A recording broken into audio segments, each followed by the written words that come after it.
Good day. Today I'm going to report about Chapter 8, Test of Hypothesis for a Single Sample. So particularly on 8.2, Test on the Mean of a Normal Distribution Variance Known. So first of all, I want to introduce myself. I am Prince Rich Elyabado Gamata. So test on mean when variance is known, Z. So when a population is normal, any of its samples regardless of size is also normal. On the other hand, if the population is skewed, a sample should be approximately normal when sample sizes are quite large, or N is greater than or equal to 30. For both of these cases, if the sample is normal, or at least approximately normal, with large sizes, testing the hypothesis should be the best performed through the z-test. So, hypothesis test on the mean. Suppose we wish to test the hypothesis where is a specified where mu sub o is a specified constant. The test statistic to be used for this type of problem is this formula. So z is equals to the mean less standard deviation over square root of n. So here we have an example. Air crew escape systems are powered by a solid propellant. The burning rate of this propellant is an important product characteristic. Specifications require that the mean burning rate must be 50 centimeters per second. We know that the standard deviation of burning rate is equal to 2 centimeters per second.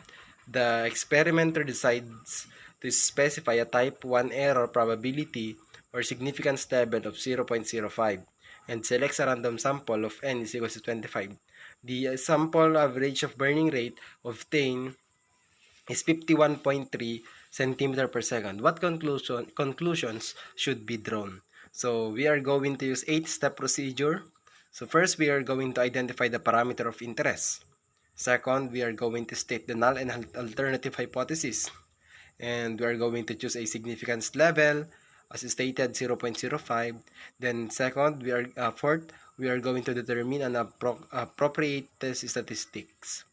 So state the critical region for the statistic, compute, and then decide whether or not null hypothesis should be rejected, and also state the appropriate conclusion based on your decision in step 7. So the mean burning rate is not equal to 50 centimeter per second. So p-values in hypothesis test. So p-value approach has been widely in the practice. The p-value is the smallest level of significance that would lead to rejection of the null hypothesis with the given data. It gives the analyst an idea on whether the computed value of the test statistic was just barely in the rejection region or whether it was very far into. So for a normal distribution test, it is relatively easy to compute. So here we have the p-value. So we have here the summary on the alternative hypothesis, p-value, rejection criterion for fixed level tests. So it is a normal cumulative distribution function. So this implies that null hypothesis would be rejected at any level of significance. So here we have the z-test example. The graduate record exam is a standardized test required to be admitted to many graduate schools in the United States. A high score in the GRE makes admission more likely. So Brain Philippines offers expensive GRE training courses, claiming that their graduates score better than those who have not taken any training courses. To test the company's claim, a statistician randomly selected 30 graduates of BP and asked for their GRE scores and got an average of 560. So step 1, the solution. We are going to formulate the appropriate null and alternative hypothesis. So we have the null hypothesis, graduates of BP courses scores 555 or in symbols, mu is equals to 555. While alternative hypothesis, graduates of BP courses did score better than 555. So step 2, for convention or rule of thumb, let us use 0.05 significance level.